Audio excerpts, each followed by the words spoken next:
और तुम उन लोगों को खूब जानते हो जो तुम में से हफ्ते के दिन मछली का शिकार करने में हद से तजावुज कर गए थे।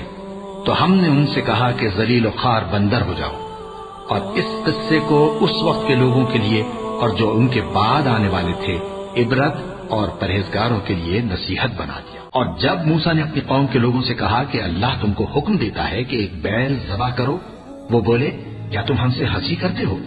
मूसा ने कहा कि मैं अल्लाह की पनाह मांगता हूं कि नादान बनूं। उन्होंने कहा कि अपने परवरदिगार से इल्तिजा कीजिए कि वो हमें ये बताए कि वो बैल किस तरह का हो। मूसा ने कहा, परवरदिगार फरमाता है कि वो बैल न तो बूढ़ा हो और न बछड़ा, बल्कि उनके दरमियान यानी जवान हो। तो जैसा तुमको हुक्म दिया गया है वैसा करो। उन्होंने कहा, अपने परवरदिगार से दरखास्त कीजिए कि हमको ये भी बता दे कि उसका रंग कैसा हो। मूसा ने कहा, परवरदिगार फरमाता है कि उसका रंग गहरा जर्द हो कि देखने वालों के दिल को खुश कर देता हो।